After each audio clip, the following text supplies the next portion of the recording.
নমস্কার, India news বাংলায় আপনাদের স্বাগত জানাচ্ছি। আমি ঋতুশ্রী মজুমদার। উত্তরপ্রদেশের মুখ্যমন্ত্রী যোগী আদিত্যনাথ পশ্চিমবঙ্গের একটি জনসভায় ভাষণ দিতে গিয়ে বলেন, আজ আমি এখানে পশ্চিমবঙ্গ সরকারকে জিজ্ঞাসা করতে এসেছি যে রাজ্যে আমাদের দুর্গাপুজোর বার্তা দেওয়া হয়েছিল সেখানে কিভাবে সন্দেশখালির মতো ঘটনা ঘটছে। আজকের বাংলা সেই সোনার বাংলা নয় যেটা আমাদের মুক্তিযোদ্ধারা কল্পনা করেছিলেন। পশ্চিমবঙ্গকে দাঙ্গায় ঠেলে দেওয়ার চেষ্টা চলছে। কংগ্রেস হোক বা তৃণমূল কংগ্রেস, উভয় দলই রাজ্য লুট করতে এবং ভারতের বিরুদ্ধে ষড়যন্ত্র করতে একত্রিত হয়েছে। 7 বছর আগে উত্তরপ্রদেশেও একই অবস্থা ছিল। আজ উত্তরপ্রদেশে আমাদের মেয়েরা এবং ব্যবসায়ীরা নিরাপদে রয়েছেন। তিনি আরও বলেন, রামনবমীতে উত্তরপ্রদেশে হাজার হাজার শোভাযাত্রা বের হয়, কিন্তু একটা দাঙ্গাও হয় না। একবারও কারফিউ জারি করা হয়নি। উত্তরপ্রদেশে সব ঠিক আছে, কিন্তু বাংলায় রামনবমীর দিনে দাঙ্গা হয়েছে, শোভাযাত্রায় পাথর ছোড়া হয়েছে, কিন্তু এখানকার সরকার কিছুই করেনি। बहनों और भाइयों, मैं आप सबका आह्वान करने के लिए आया हूं। आपने देखा होगा रामनवमी का आयोजन, भगवान राम का जन्म हुआ था उत्तर प्रदेश के अयोध्या में और उत्तर प्रदेश में इस अवसर पर हजारों शोभा यात्राएं निकलती हैं, एक भी जगह दंगा नहीं हुआ। मुझे उत्तर प्रदेश में मुख्यमंत्री के रूप में सेवा करते हुए 7 वर्ष हो गए हैं, एक भी बार दंगा नहीं हुआ। उत्तर प्रदेश में एक भी बार दंगा नहीं हुआ, एक भी बार कर्फ्यू नहीं लगा, एक भी बार कहीं भी कोई न कर्फ्यू है न दंगा है। यूपी में सब चंगा है, यूपी में कुछ भी नहीं है। लेकिन बहनों और भाइयों, यहां रामनवमी के अवसर पर दंगे हुए, यहां बम चले हैं, दंगे हुए हैं, शोभा यात्राओं में तोड़फोड़ हुई है, और कोई जय श्री राम बोलता है तो उसको यहां की सरकार गिरफ्तार करके बंद कर देती है। मुझे आश्चर्य होता है, अरे 15वीं सदी में इसी धरती में एक महापुरुष पैदा हुए थे, एक संत कवि पैदा हुए थे, श्री कृतिवास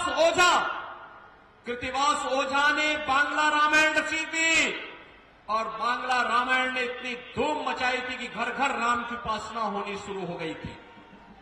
बहनों और भाइयों, अगर बंगाल में राम की उपासना होती है तो बंगाल से चली दुर्गा उपासना का कार्यक्रम उत्तर प्रदेश के अंदर हजारों स्थानों पर होता है, पूरी भव्यता के साथ होता है, कोई रोक टोक नहीं। बड़े बड़े पंडाल लगते हैं, जैसे पंडाल लगा है ऐसे पंडाल दुर्गा उपासना के भी उत्तर प्रदेश के अंदर लगते हैं। लेकिन कहीं कोई दंगा नहीं हो सकता, कहीं कोई कर्फ्यू नहीं लग सकता। और मालूम है कि अगर जैसे रामनवमी के अवसर पर बंगाल के अंदर दंगा करने का प्रयास हुआ था, दंगा हुआ था, शोभा यात्राओं में तोड़फोड़ हुई थी, बहनों और भाइयों, अगर ये दुस्साहस किसी ने उत्तर प्रदेश में किया होता तो हम उसको उल्टा टांग करके उसकी पूरी संपत्ति को सरकारी कब्जे में ले लिए होते, उसकी पूरी संपत्ति को, और ऐसी कार्रवाई करते उसकी 7 पीढ़ियां भूल जाती दंगा करना। आज आप देखते होंगे उत्तर प्रदेश के अंदर, आज बहनों और भाइयों आप देखते होंगे बड़े बड़े माफिया जो कभी कभी पहले 2017 के पहले, बीजेपी के आने के पहले यूपी के अंदर जो पूरी सत्ता को अपने गिरफ्त में रखते थे, जिनके सामने सारी व्यवस्थाएं फेल थी, आज आप देखते होंगे कैसे उनके गले में तख्ती लटकती है और वो कहते हैं कि साहब एक बार जान बख्श दो, बस अब हम ठेली लगा करके परिवार का पेट भर देंगे, अब दंगा नहीं करेंगे, किसी गरीब को नहीं लूटेंगे, किसी बेटी और बहन की इज्जत के साथ खिलवाड़ नहीं करेंगे, किसी व्यापारी से रंगदारी वसूली नहीं करेंगे, और ठेके पट्टे में न गौ कसी का काम करेंगे, और नहीं उनके द्वारा ये भी कहा जाता है कि गौ कसी भी नहीं करेंगे, और कहीं बालू और रेता का भी कहीं जबरन ठेका भी नहीं लेंगे। बहनों और भाइयों, मैंने सुना है यहां पे भी कुछ माफिया बालू और रेते का ठेका जबरदस्ती हड़प करके यहां की जनता का शोषण कर रहे हैं। नदी के डेमोग्राफी को भी चेंज कर देना चाहते हैं। गौकसी के धंधे को धड़ल्ले से चला करके यहां की आस्था के साथ खिलवाड़ करना चाहते हैं। बहनों और भाइयों, भारतीय जनता पार्टी आपको इस बात का आश्वासन देती है कि जितने बड़े माफिया हैं ना, इनकी पूरी संपत्ति को जब्त करके गरीबों में बंटाने का काम कोई कर सकता है, केवल भारतीय जनता पार्टी कर सकती है। आपने देखा होगा उत्तर प्रदेश में हमने जितने बड़े माफिया थे, सबसे बड़े जितने बड़े बड़े माफिया थे, वे माफिया या तो यूपी छोड़ चुके हैं या फिर उनको जहन्नुम में भेज दिया गया है। उनके लिए अब धरती में जगह नहीं है, वे लोग जा चुके हैं। हम लोगों ने, बीजेपी की सरकार ने उत्तर प्रदेश में केवल अयोध्या में ही रामलला का मंदिर नहीं बनाया है, बल्कि बड़े बड़े माफिया और अपराधियों का राम नाम सत्य है कि यात्रा में भी भेजने का काम कर दिया है। और इसीलिए मैं आपसे कहना चाहता हूं कि बहनों और भाइयों, देश के विभाजन की जो तैयारी कांग्रेस और इंडी गठबंधन के द्वारा अपने मैनिफेस्टो के माध्यम से की जा रही है, उन सभी से सावधान होने की आवश्यकता है। और मैं तो आपसे एक बात और कहना चाहूंगा, बहनों और भाइयों, जब आप पे कोई संकट आता है, आप पे जब कोई संकट आता है, तब क्या तृणमूल का कोई व्यक्ति आपके पास आता है क्या हालचाल पूछने के लिए? जब ये दंगे होते हैं, तृणमूल कांग्रेस का कोई व्यक्ति आपका हालचाल पूछने के लिए आता है क्या? कांग्रेस का कोई व्यक्ति आता है क्या? कोई नहीं आएगा। न कांग्रेस आएंगे, न राहुल गांधी आएंगे, न बहन जी आएगी, और कोई नहीं आएगी। यहां की दीदी की ममता तो केवल यहां के उन माफियाओं के साथ में है जो बंगाल को रौंद रहे हैं, बंगाल की पहचान के सामने संकट पैदा कर रहे हैं। और इसीलिए मैं आपसे कहने के लिए आया हूं, बहनों और भाइयों, केवल भारतीय जनता पार्टी है और मोदी जी हैं जो सुख दुख में आपके साथ हमेशा खड़े होने वाले हैं, हर स्थिति में खड़े होने वाले हैं। आपने देखा होगा मोदी जी के नेतृत्व में भारत ने विकास की जिन नई प्रतिमान को स्थापित किया है, आज दुनिया के अंदर भारत का सम्मान बढ़ा है। भारत की सीमाएं सुरक्षित नहीं है। कांग्रेस नेतृत्व की सरकार थी, पाकिस्तान परस्त आतंकवादी भारत की सीमा का अतिक्रमण करते हुए भारत में आते थे, जगह जगह बम विस्फोट करते थे। आज मोदी जी के नेतृत्व की सरकार में आप देखते होंगे, अब तो आतंकवादी घटनाएं नहीं घटित होती, आतंकवाद और नक्सलवाद को तो नियंत्रित किया जा चुका है। लेकिन अगर कहीं पटाखा भी जोर से फूटता है तो सबसे पहले पाकिस्तान सफाई देता कि मेरा हाथ नहीं है, क्योंकि पाकिस्तान को मालूम है कि अगर कोई घटना गलती से भी हो जाए तो उसको लेने के देने पड़ जाएंगे, क्योंकि ये नया भारत है और मोदी जी के नेतृत्व में नया भारत किसी को छेड़ता नहीं है। लेकिन अगर कोई छेड़ता है तो फिर उसको छोड़ता भी नहीं है। और इसीलिए मैं आपसे कहने के लिए आया हूं, यहां पर इंफ्रास्ट्रक्चर का कार्य मोदी जी के नेतृत्व में IIT, IIM, AIIMS, highway, railway, metro, triple IT, NIT, world class university, हर घर नल की योजना, ये सभी मोदी जी के नेतृत्व में आज तेजी के साथ देश के अंदर इसको लागू किया जा रहा है।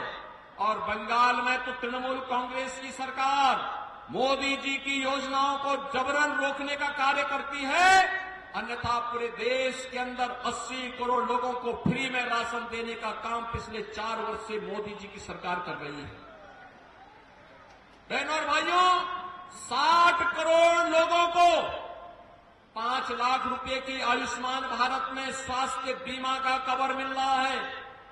50 करोड़ गरीब लोगों के जनधन अकाउंट खोल दिए गए। 12 करोड़ किसानों को प्रधानमंत्री किसान सम्मान निधि का लाभ मिला। 12 करोड़ गरीबों के घर में शौचालय बन गए, 10 करोड़ गरीबों को उज्ज्वला योजना का रसोई गैस का एलपीजी का कनेक्शन मिल गया। लोकसभा के इंचार्ज श्री सुजीत दास जी, कन्वीनर उत्तम कुमार रजक जी, हमारे जिले के सभी पदाधिकारीगण और भारी संख्या में उपस्थित वीरभूमि से जुड़े हुए मेरे सभी उपस्थित बहन और भाइयों, भारत की इस पावन धरा को, जिस भूमि ने देश के अनेक आध्यात्मिक गुरुओं को जन्म दिया है, तत्वचिंतक और वैज्ञानिकों को जन्म दिया है, महान साहित्यकारों और क्रांतिकारियों की जन्मभूमि को कोटि कोटि नमन करते हुए आप सभी का मैं हृदय से अभिनंदन करता हूं, स्वागत करता हूं। बहनों और भाइयों, आज जब हम बंगाल में आते हैं तो मुझे देख करके अफसोस होता है। जिन महान क्रांतिकारियों ने भारत की आजादी के लिए बंगाल से संघनाद किया था, उनकी आत्मा दुखित होती होगी कि जिस सोनार बांग्ला की कल्पना की थी, कांग्रेस, कम्युनिस्ट और तृणमूल कांग्रेस ने उस बंगाल को कैसे लहूलुहान कर दिया है।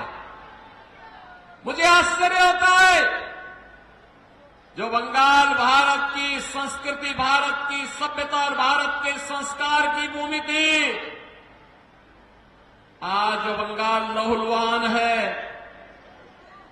जो बंगाल, बहनों और भाइयों, जिस बंगाल ने महान आध्यात्मिक गुरुओं को और क्रांतिकारियों को जन्म दिया है, आज उस बंगाल में सत्ता परस्त भ्रष्टाचारी और माफिया यहां की जनता के लहू को चूसने का कार्य कर रहे हैं।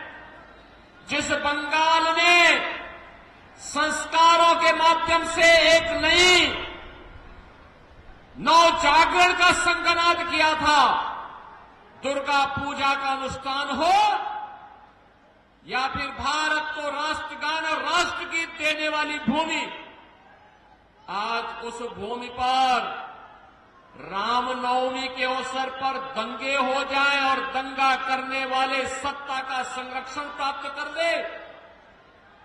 जिस धरती ने जगत जननी मां भगवती दुर्गा के अनुष्ठान का संदेश दिया हो, उस धरती में संदेश खाली की घटनाएं घटित होकर के अपराधियों को सत्ता के द्वारा, राज्य की सत्ता के द्वारा खुलेआम बेशर्मी के साथ उन्हें प्रश्रय दिया जा रहा हो, यह देख करके मन दुखित होता है।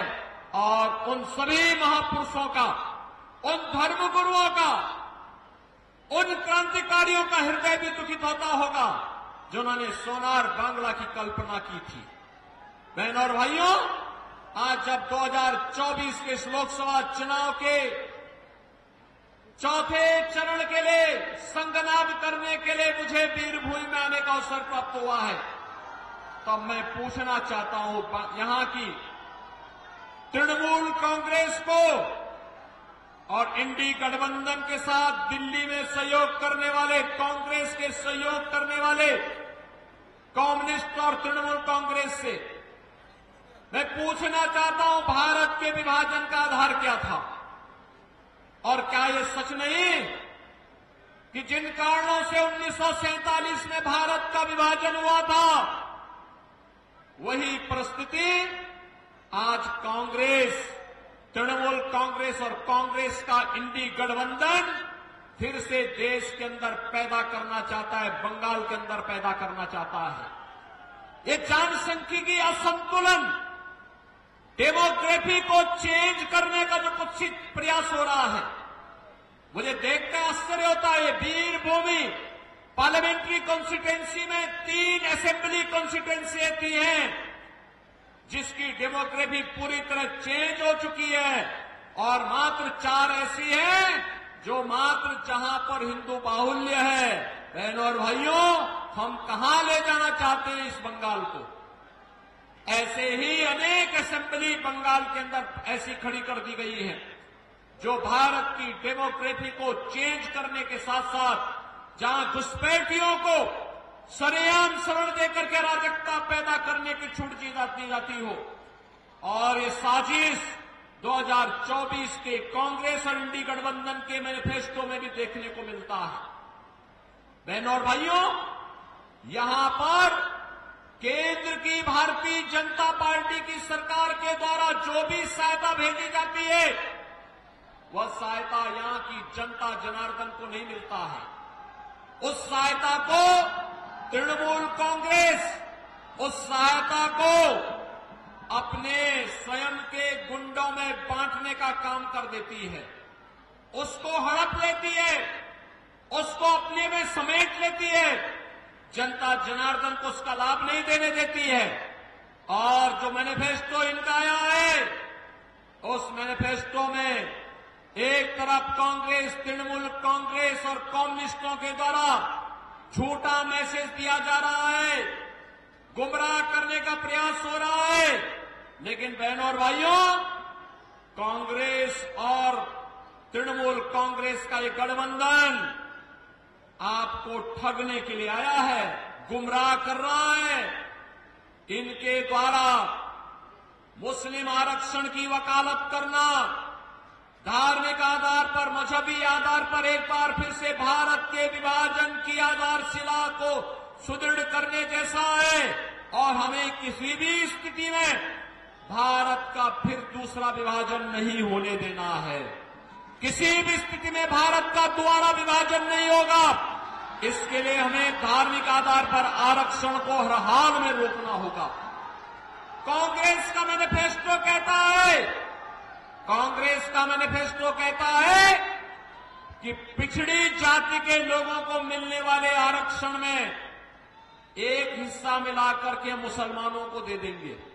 क्या आप इसको स्वीकार करेंगे? क्या बंगाल इसको स्वीकार करेगा? क्या अपने अधिकार को आप क्या किसी दूसरे को हिस्सा लेने देंगे? क्या? और ऐसे ही अनुसूचित जाति के अधिकारों में भी ये लोग डकैती डालने का काम करने जा रहे हैं। बहनों और भाइयों, जब कांग्रेस नेतृत्व की यूपीए सरकार थी, ये तृणमूल कांग्रेस उसको सपोर्ट कर रही थी, कम्युनिस्टों ने भी उसे कुछ दिनों तक सपोर्ट किया था। बहनों और भाइयों, तब आपको याद होगा, तब कांग्रेस नेतृत्व की सरकार ने, जो आज इंडी गठबंधन के रूप में है, तब इस सरकार ने जस्टिस रंगनाथ मिश्रा कमेटी गठित की थी। और रंगनाथ मिश्रा कमेटी के आधार पर उसने प्रयास किया था उस समय कि पिछड़ी जाति को मिलने वाले 27% आरक्षण में से 6% आरक्षण को कम करते हुए उस आरक्षण का लाभ मुसलमानों को दे दिया जाए। भारतीय जनता पार्टी ने विरोध किया था। उन्होंने कहा धार्मिक आधार पर आरक्षण ये बाबा साहब भीमराव अंबेडकर और भारत के संविधान निर्माताओं का अपमान होगा। उस समय विरोध किया था और तभी रुक पाया था। फिर सच्चर कमेटी की रिपोर्ट, सच्चर कमेटी का गठन करके कांग्रेस ने प्रयास किया था कि अनुसूचित जाति की मिलने वाले आरक्षण के लाभ में भी मुसलमानों को हिस्सेदारी दी जाए। तब भी भारतीय जनता पार्टी ने विरोध किया था। और जो लोग अनुसूचित जाति, जनजाति और पिछड़ी जाति के लोगों के अधिकारों पर डकैती डालने का प्रयास कर चुके हैं, और आज फिर उनका मैनिफेस्टो इस बात का उल्लेख करता है, वे आज जनता को गुमराह करके ये फिर से सत्ता हासिल कर लेना चाहते हैं।